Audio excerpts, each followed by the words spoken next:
First contact and cultural clash. The day Earth's skies ignited with alien light began like any other. Dr. Elena Reyes, lead astronomer at the Arecibo Observatory, yawned as she pored over the night's data. Her eyes, bloodshot from hours of staring at screens, suddenly widened. The readings were off the charts, a massive energy signature approaching Earth at impossible speeds. "This can't be right," she muttered, furiously typing commands to recalibrate the systems. But the data remained unchanged. Something was coming. Within hours, the strange energy signature manifested as a shimmering, opalescent craft that dwarfed the International Space Station. News channels worldwide interrupted their broadcasts, social media exploded, and governments scrambled to respond. Humanity collectively held its breath, unsure whether to celebrate or panic. The alien vessel hung motionless in low Earth orbit for 3 agonizing days. Then, without warning, it released a smaller craft that gracefully descended towards the United Nations headquarters in New York. Dr. Reyes found herself hastily summoned to join a hastily assembled team of scientists, linguists, and diplomats. As their helicopter approached the landing site, she marveled at the alien shuttle. It resembled a giant soap bubble, iridescent and seemingly fragile, yet it had survived atmospheric entry without a scratch. The bubble shimmered, and 3 figures emerged. They were vaguely humanoid, with long, willowy limbs and skin that shifted colors like cuttlefish. Their eyes, 3 per being, were deep pools of swirling galaxies. "Greetings, children of Earth," the central figure spoke, its voice a melodious hum that seemed to bypass their ears and resonate directly in their minds. "We are the harmonious confluence, and we come seeking alliance." Dr. Reyes, along with her colleagues, stood slack-jawed. Years of SETI research hadn't prepared her for this moment. The UN Secretary-General, looking pale but composed, stepped forward. "On behalf of humanity, we welcome you to Earth," he said, his voice quavering slightly. "We are honored by your presence and open to discuss alliance." The alien in the center, who introduced itself as Zixel, high resonator of the confluence, tilted its head in what might have been a nod. "Your world vibrates with potential," it hummed. "We have long observed your progress, waiting for the right moment to reveal ourselves." As the initial shock wore off, the human delegation began to pepper the aliens with questions. Dr. Reyes found herself in a heated discussion with one of the other aliens, who called itself Kroll, about the nature of their faster-than-light travel. "But it violates everything we know about physics," she exclaimed, scribbling furiously in her notebook. Kroll's skin rippled with amusement. "Your understanding of physics is quaint. The universe sings in harmonies you have yet to hear." Meanwhile, the diplomats were struggling to establish common ground. The aliens' concept of governance, based on something they called resonant frequencies of consciousness, baffled the human negotiators. "But how do you resolve conflicts?" asked the British ambassador, frowning. Zixel's reply was puzzling. "Conflict is merely dissonance seeking harmony. We attune ourselves to the cosmic symphony." As the day wore on, it became clear that bridging the gap between human and alien understanding would be no easy task. The confluence's language was laden with musical and mathematical metaphors that often left the human translators scratching their heads. Dr. Reyes observed the proceedings with growing fascination and frustration. The wealth of knowledge these beings possessed was staggering, but that alien mindset made it difficult to access. She couldn't shake the feeling that they were holding something back, some greater purpose for their visit. Her suspicions were confirmed when Zixel suddenly raised all 3 of its hands, silencing the ongoing discussions. Its skin darkened to a deep purple, and its voice took on a grave tone. "Esteemed humans," it hummed, "while we genuinely seek alliance, we must confess that our arrival is not merely one of peaceful introduction. A great dissonance approaches, a threat that endangers not just your world, but the entire galactic harmony." The room fell silent. The Secretary-General leaned forward, his face etched with concern. "What kind of threat?" he asked. Zixel's three eyes seemed to swirl faster. We call them the cacophony, a species that feeds on the very fabric of space-time, unraveling the cosmic tapestry. They have already consumed several civilizations in the galactic rim. Earth lies in their path. Murmurs of alarm rippled through the human delegation. Dr. Reyes felt a chill run down her spine. How long do we have? She found herself asking. Krul answered, its skin a somber blue. In your time measurement, approximately 1 Earth year before they reach your solar system. The room erupted into chaos. Questions flew rapid fire. What were humanity's chances? Could Earth be evacuated? Did the Confluence have weapons to fight this threat? Zixel raised its hands again, calling for calm. We have technology that may help, but it is not enough. The cacophony adapts quickly. Each civilization they encounter requires a unique defense. Then why come to us? The Chinese representative demanded. Surely there are more advanced species who could help. Zixel's skin shimmered with what might have been approval. Astute question. You see, young ones, your species possesses something rare and valuable, unpredictability. Your chaotic nature, which we once saw as a drawback, may be the key to defeating the cacophony. Dr. Reyes' mind raced. Humanity, with all its flaws and foibles, as the secret weapon against a cosmic threat? It seemed absurd, yet. There's more, Krul added. An ancient prophecy speaks of a world of dreamers and makers, whose discord shall birth the ultimate harmony. We believe Earth may be this world. The Secretary-General, who had been silently processing this information, finally spoke.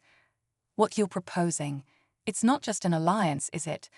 You're asking us to join a galactic community to fight in a war we barely understand. Zixel's skin rippled in agreement. Indeed, we offer you knowledge, technology, and a place among the stars. In return, we ask for your unique human perspective, your adaptability, your... what do you call it? Ah, yes, your out-of-the-box thinking. A tense silence fell over the room. The magnitude of the decision before them was staggering. Humanity had barely taken its first steps into space, and now they were being asked to leap into a galactic conflict. Dr. Reyes found her voice. I have one more question, she said, locking eyes with Zixel. You said you've been observing us. Why reveal yourselves now? Why not wait until we were more advanced? Zixel's eyes swirled thoughtfully. The song of the universe has many melodies, Dr. Reyes. Sometimes, a young voice can carry a tune that older, more practiced singers have forgotten. Your species teeters on a knife's edge between self-destruction and greatness. We believe this precipice grants you a unique vantage point, one that may be crucial in the coming battle. As the implications of Zixel's words sank in, Dr. Reyes realized that everything was about to change. Humanity was being offered the stars, but the price was steep. The responsibility of safeguarding not just Earth, but the entire galaxy. The Secretary-General straightened his tie, a look of determination crossing his face. We'll need time to discuss this with our governments, to prepare our people for the truth. But speaking personally, he paused, looking around at his fellow humans, who nodded in agreement. I believe we're ready to hear more about this galactic community of yours. Zixel's skin blazed with vibrant colors. Excellent. Then let us begin the true exchange. There is much to discuss, and time, as always, sings its relentless song. As the talks resumed with renewed vigor, Dr. Reyes couldn't help but smile. Humanity had always dreamed of this moment. First contact, the promise of alien allies, the gateway to the cosmos. They had imagined it with equal parts hope and fear. But this was beyond anything they could have prepared for. One thing was certain. The cosmic tapestry was about to gain a new, uniquely human thread. And if the aliens were right, it might just be the thread that holds everything together. The Galactic Council's dilemma. The following weeks were a whirlwind of activity on Earth. As news of the alien arrival and the impending threat spread, humanity reacted with a mix of wonder, fear, and determination. Dr. Elena Reyes found herself at the center of it all, working tirelessly to bridge the gap between human and alien knowledge. 1 month after first contact, Elena stood aboard the Harmonious Confluence's mothership, gazing out at the swerving expanse of the Milky Way. The view was breathtaking, but she couldn't fully appreciate it. In a few hours, she and a small delegation from Earth would be addressing the Galactic Council. Nervous, Dr. Reyes. The voice belonged to Ambassador Chen, one of the diplomats chosen to represent Earth. Elena managed a weak smile. Terrified might be a better word. We're about to plead our case to beings so advanced they'd probably see us as children. Chen nodded, his usually stoic face showing a hint of anxiety. Indeed, but remember, the Confluence chose us for a reason. We have something to offer. Before Elena could respond, Kroll approached, its skin shimmering with excitement. It is time, the alien hummed. The council awaits. The journey to the council chamber was a blur of iridescent corridors and gravity-defying lifts. Elena's scientific mind raced to understand the technology around her, but there was no time for questions now. The council chamber itself was a vast amphitheater, seemingly carved from a single enormous crystal. Beings of all shapes and sizes filled the tiered seats, some humanoid, others defying description. At the center stood a dais, upon which sat 9 figures that radiated power and wisdom. Zixel guided the human delegation to the speaker's platform. Esteemed members of the Galactic Council, it announced, its voice resonating throughout the chamber, I present to you the representatives of Earth. A hush fell over the assembly. Elena felt the weight of countless alien gazes upon her. Ambassador Chen stepped forward, clearing his throat. Honored Council, he began, his voice steady despite the pressure. We come before you as newcomers to the galactic stage, humbled by the wonders we have seen. We understand that our admission to this esteemed body is unconventional. A being that resembled a shimmering cloud of light pulsed forward. When it spoke, its voice was like distant thunder. Unconventional is an understatement, young ones. Your species has barely mastered spaceflight. Many on this council question your readiness. Elena felt her heart sink, but Chen pressed on. We acknowledge our technological limitations.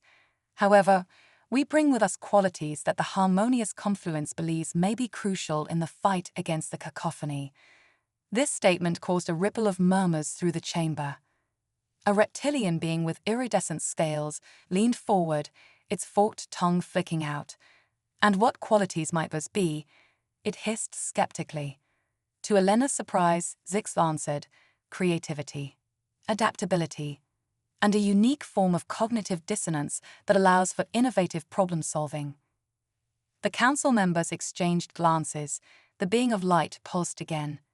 Zixel, while we respect the Confluence's judgment, introducing such a young species to the galactic community, especially in a time of crisis, is risky. They could be more of a liability than an asset. Elena felt a surge of indignation. Before she could stop herself, she stepped forward. With all due respect, she said, her voice ringing out clearly, humanity has faced existential threats before. We've stared into the abyss of our own potential extinction and pulled back. We've united in the face of global challenges. Yes, we're young, and yes, we've made mistakes. But we learn, we adapt, and we never give up. The chamber fell silent. Elena realized she might have overstepped, but it was too late to back down now.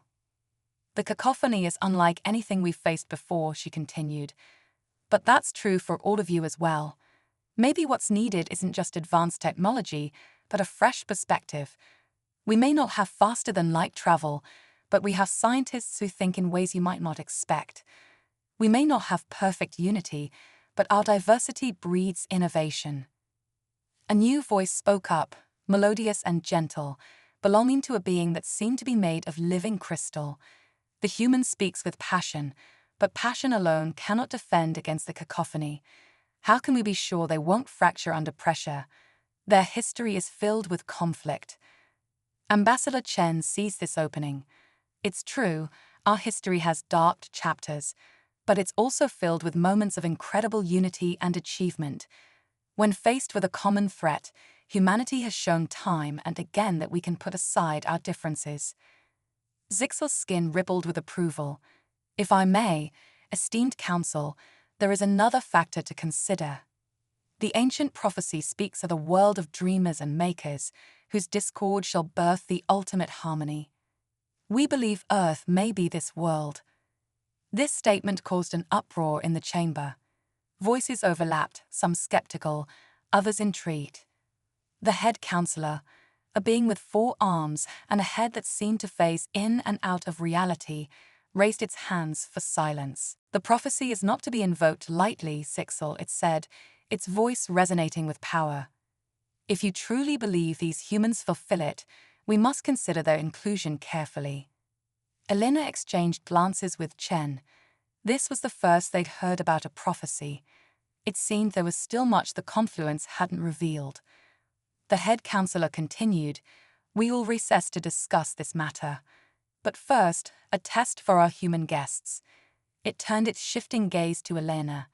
"Dr. Reyes, you're a scientist. If admitted to the galactic community, how would you propose to study the cacophony?" Elena's mind raced. This was her element: hypothesis, experimentation, analysis. But how to apply it to a threat she'd barely understood? "I would start by gathering all available data on the cacophony's attacks," she began, thinking out loud. "Look for patterns, anomalies. Then I propose a multidisciplinary approach. We need astrophysicists to understand how they manipulate spacetime, biologists to study their life cycle, if they have one, and engineers to develop potential countermeasures." She paused, then added, "But most importantly, I'd suggest we look at it from multiple cultural perspectives. Each species here might see something others miss. On Earth, some of our greatest scientific breakthroughs came from combining different fields of study." The head counselor's form seemed to solidify slightly, as if intrigued. "An interesting approach. And how would you handle the ethical implications of studying such a destructive force?" Elena took a deep breath. "With utmost caution and transparency. We'd need strict protocols to prevent any accidental release or misuse of information. But we can't let fear paralyze us. Understanding the cacophony is our best hope of stopping them."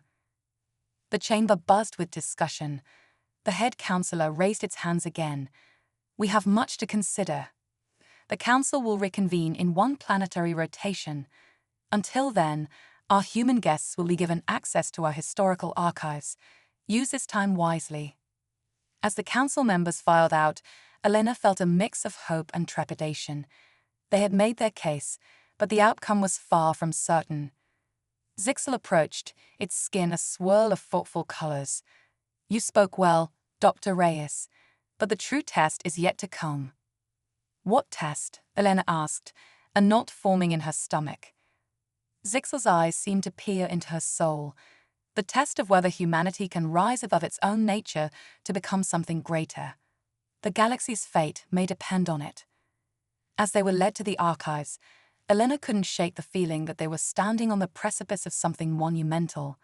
Humanity had been offered a place among the stars, but at what cost? And were they truly ready for the responsibility that came with it? The answers, she hoped, lay somewhere in the vast repository of galactic knowledge they were about to explore. With determination, she stepped forward, ready to dive into the greatest research challenge of her life, and perhaps the key to humanity's cosmic destiny. Earth's unlikely hero, Dr. Samlara Patel, had always felt more comfortable with languages than with people. As she stood before the imposing doors of the United Nations Extraterrestrial Affairs Division, she wondered for the 100th time why she had been summoned. "Dr. Patel," a crisp voice cut through her reverie. "They're ready for you." Samara nodded, straightening her sari and clutching her well-worn notebook. As she entered the conference room, she was met with an unexpected sight. Alongside the usual array of diplomats and military officials sat 2 of the alien beings she had only seen on news broadcasts, members of the harmonious confluence. "Dr. Patel, thank you for coming on such short notice," said General Laura Chen, the newly appointed head of Earth's defense against the cacophony. I believe you're familiar with Dr. Elena Reyes. Elena, looking exhausted but exhilarated, gave Samura a warm smile. Dr. Patel's work on conceptual linguistics is groundbreaking, she explained to the room. If anyone can help us bridge the communication gap with our new allies, it's her. Samura felt a blush creep up her cheeks. You're too kind, Dr. Reyes. I'm still not sure how my research applies here. One of the aliens, introduced as Kroll, rippled with interest. Your work on the relationship between language and perception intrigues us, Dr. Petal. We believe it may be key to understanding the cacophony. For the next few hours, Samura found herself in the most surreal briefing of her life. The threat posed by the cacophony was even more terrifying than the public had been led to believe. These entities didn't just destroy civilizations, they unraveled the very fabric of reality around them. The problem, Elena explained, pulling up complex equations on a holographic display, is that our current models of physics can't fully explain how the cacophony operates. We're missing something fundamental. Kroll chimed in, its skin a thoughtful blue. We believe the answer lies not in mathematics, but in cognition. The cacophony doesn't just manipulate spacetime, it alters how sentient beings perceive reality. Samura's mind raced. Like a universe-wide version of the Sepli-Horf hypothesis, she mused aloud. The idea that language shapes our perception of reality. The other alien, Zixel, rippled with excitement. Precisely. Your species' ability to think in such abstract terms is why we believe you may hold the key to defeating the cacophony. General Chen leaned forward, her expression grave. Dr. Petal, we need you to lead a joint human-alien team. Your mission is to develop a way to communicate with the cacophony, or at least understand them well enough to stop them. Samura felt her heart race. The fate of not just Earth, but countless civilizations, could rest on her shoulders. It was terrifying, exhilarating, and utterly overwhelming. I'll do my best, she managed to say. The next few weeks were a whirlwind of activity. Samura found herself aboard a confluent ship, working alongside the brightest minds from a dozen alien species. Her team's task was monumental: to create a universal translator that could decipher the cacophony's reality-warping language. Progress was frustratingly slow. The aliens' advanced technology was beyond anything Samura had ever imagined, but it still fell short when trying to analyze the cacophony's communications. One particularly challenging day, Samura sat in her quarters, surrounded by datapads and holographic projections. She rubbed her temples, fighting off a headache. You seem troubled, Dr. Petal, came a gentle hum. Kroll had entered silently, its skin a soothing green. Samura sighed. I feel like we're missing something obvious. All this technology, and we're no closer to understanding the cacophony than when we started. Kroll's skin rippled thoughtfully. Perhaps we are approaching this from the wrong angle. Tell me, in your studies of Earth languages, what have you found to be universal? Samura pondered for a moment. Emotion, she said finally. No matter how different cultures are, certain emotional expressions are universal. A smile, a cry of pain, a laugh of joy. She trailed off, a spark of inspiration igniting in her mind. Kroll, what if we've been going about this all wrong? We've been trying to translate the cacophony's language literally, but what if it's all metaphor? What if their reality warping is just an expression of emotion? Kroll's skin blazed with excitement. An intriguing hypothesis. But how would we test it? For the first time in weeks, Samura felt a surge of hope. We need to stop trying to decode their language and start trying to feel it. Music, art, poetry, anything that conveys emotion without relying on literal meaning. The next day, Samura presented her idea to the Joint Task Force. To her surprise, it was met with enthusiasm, especially from the more artistically inclined alien species. It's so simple, yet so profound, Elena marveled. We've been approaching this like a math problem when we should have been treating it like a piece of music. The following months saw a complete shift in their approach. Samura's team began incorporating artists, musicians, and even synesthetes into their work. They created massive, multisensory installations that attempted to replicate the cacophony's effects on a small scale. Progress was still slow, but now there was a palpable sense of excitement. Each small breakthrough felt like a step towards cracking the cosmic code. One day, as Samura was reviewing the latest data, an alarm blared through the ship. Her heart sank as she heard the announcement. A cacophony scout had been detected at the edge of a nearby solar system. The ship erupted into controlled chaos as everyone rushed to battle stations. Samura found herself in the command center, watching helplessly as the alien fleet engaged the scout. "It's not working," General Chen growled, watching the tactical display. "Our weapons are barely slowing it down." Samura stared at the swerving vortex that represented the cacophony scout. Its movements seemed almost musical. Without fully understanding why, she began to hum, matching her voice to the rhythms she perceived in the scout's actions. To everyone's shock, the scout's movements faltered. "What did you do?" Elena gasped. I'm not sure," Samura admitted, "but I think I know how we can communicate with them." In that moment, as the command center erupted into excited chatter, Samura realized the true weight of her discovery. They had found a way to reach the cacophony, but would it be enough to stop them? As the scout retreated and the immediate danger passed, Samura felt a mix of elation and dread. They had made a breakthrough, but the real test was yet to come.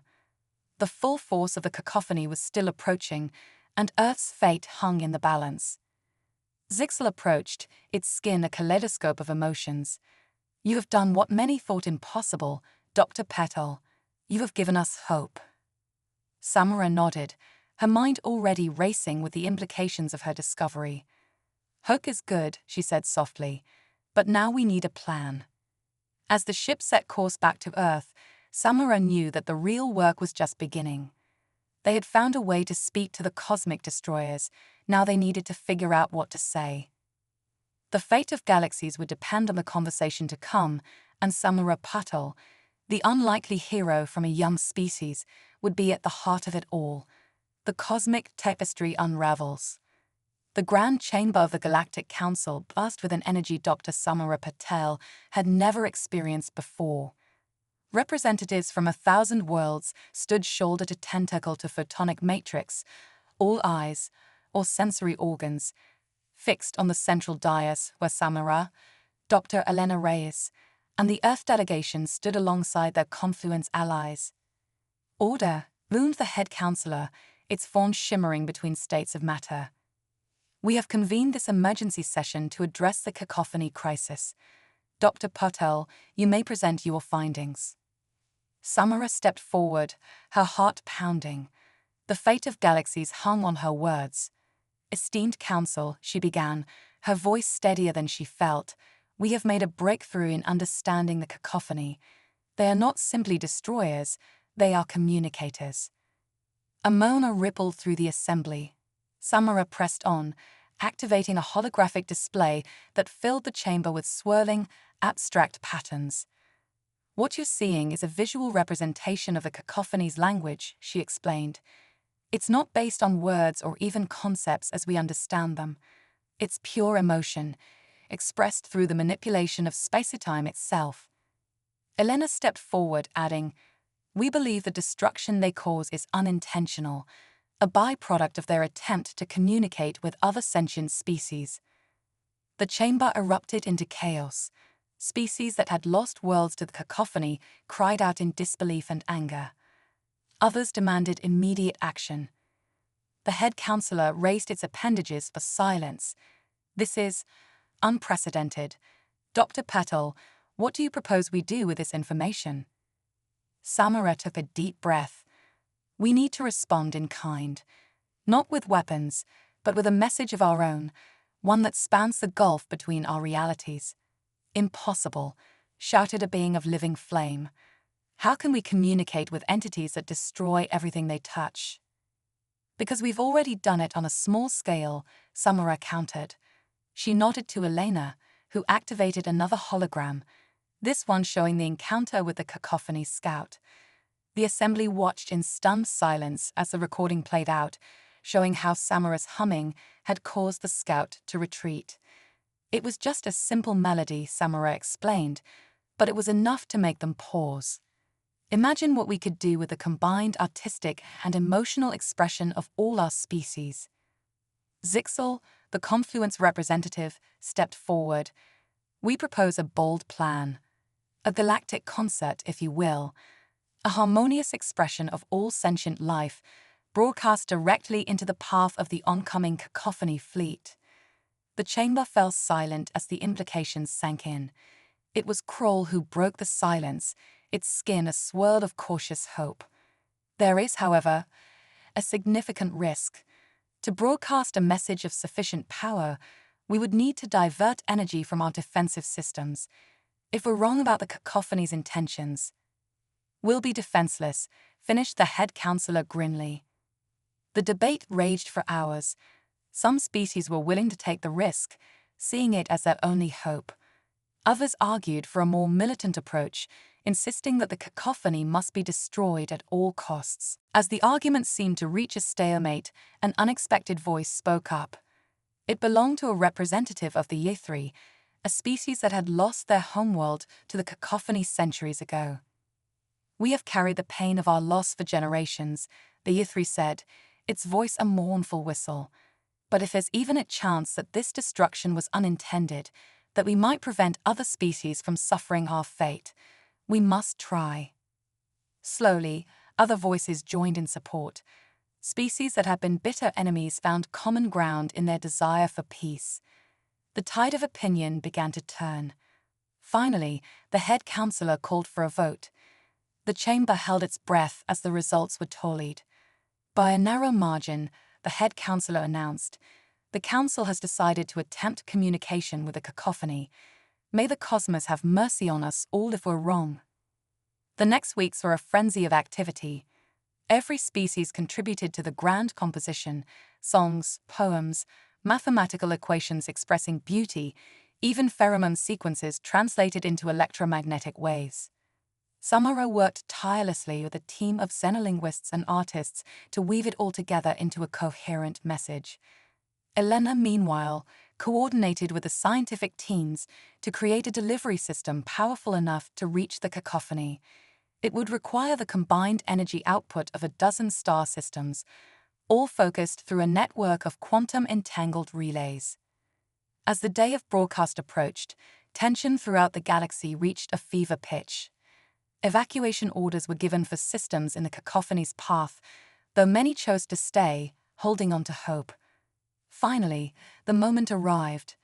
Samara stood in the control room of a massive space station, surrounded by representatives from across the galaxy. Before them, a holographic display showed the approaching cacophony fleet, a roiling mass of distorted spacetime that defied comprehension. "All systems are ready," Elena reported, her voice tight with tension. The head counselor, present via hologram, gave a solemn nod. "Dr. Patel, the galaxy awaits your signal." Samara closed her eyes, thinking of all that had led to this moment: the millennia of evolution, the countless civilizations risen and fallen, the vast tapestry of life that now hung in the balance. With a deep breath, she opened her eyes and spoke a single word: "Begin." The station hummed to life. Across the galaxy, vast arrays of energy collectors powered up. The combined artistic output of 1,000,000 worlds was compressed into a single powerful transmission. And then silence. For several agonizing minutes, nothing seemed to happen. The cacophony continued its inexorable advance. Samara felt her heart sink. Had they failed? Had they doomed the galaxy with their naive attempt at peace? Suddenly, the holographic display flickered. The cacophony's formation began to shift, its chaotic patterns taking on a new rhythm. "They're responding," Elena shouted, her eyes wide with disbelief. The control room erupted into a flurry of activity as scientists and linguists scrambled to interpret the cacophony's reaction. Samara stood transfixed, watching as the swirling patterns began to mimic the rhythms of their transmission. "It's working," she breathed, hardly daring to believe it. "They're listening." But their elation was short-lived.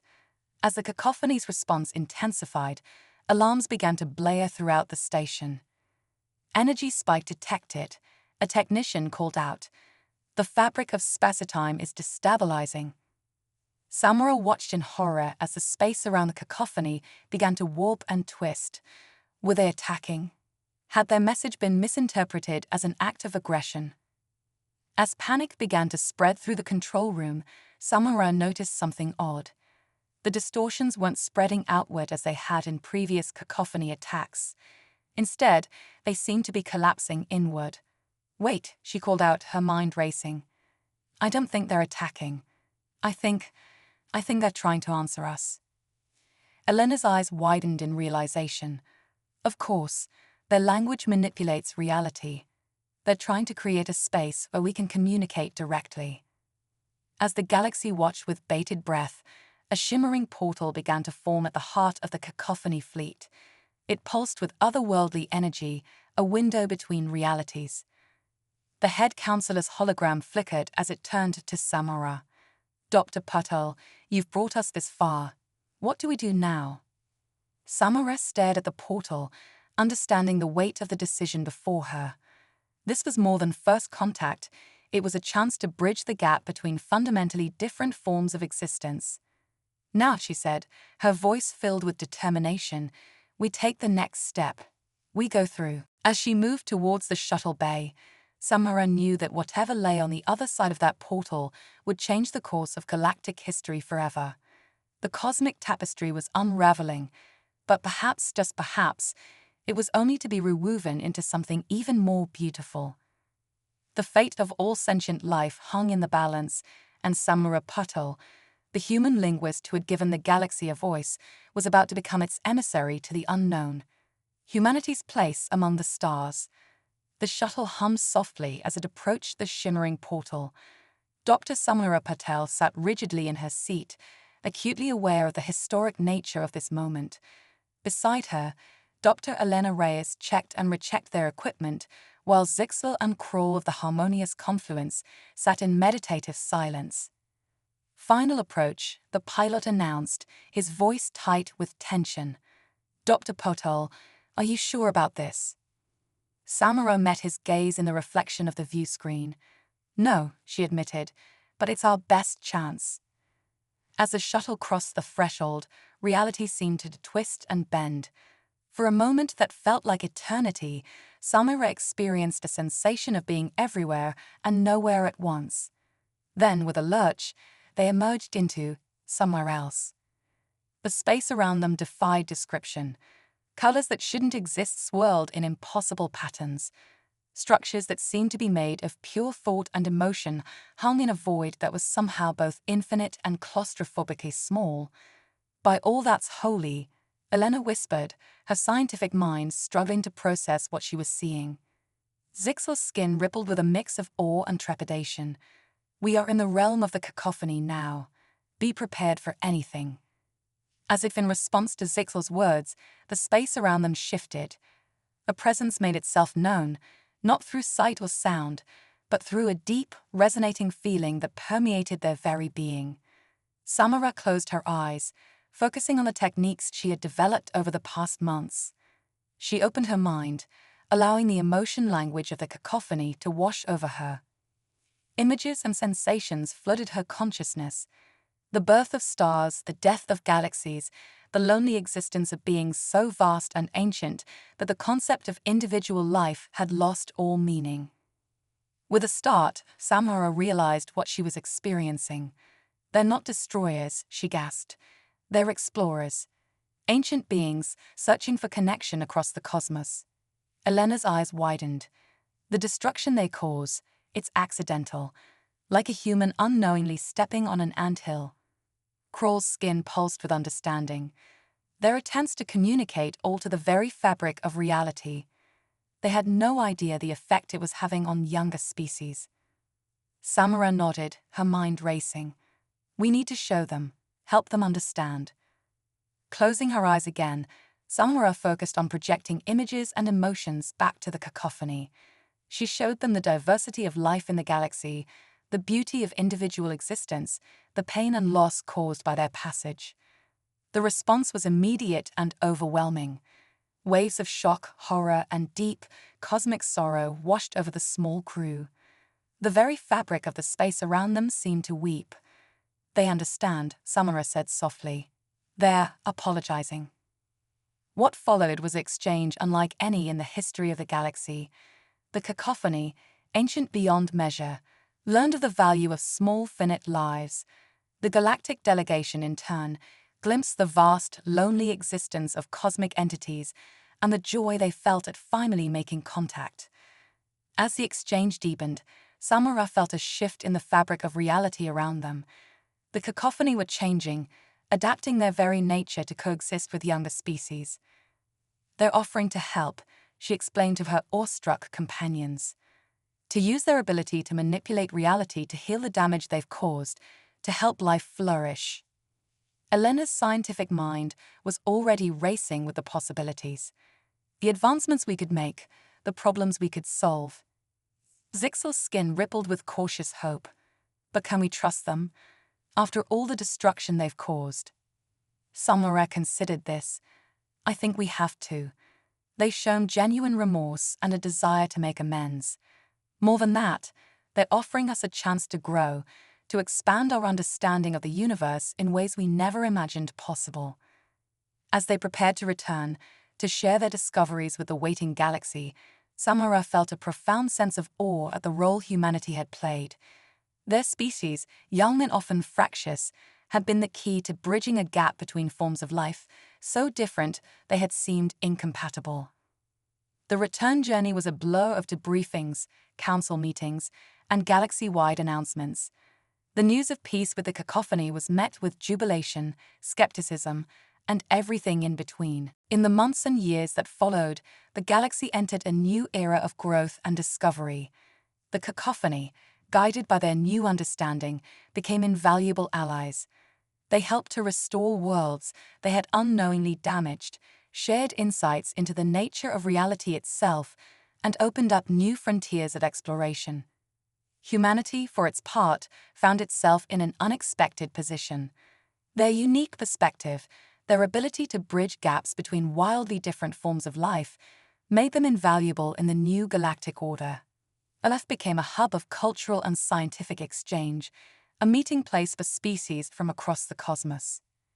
Dr. Samira Patel, once a quiet linguist more comfortable with books than people, found herself at the center of it all.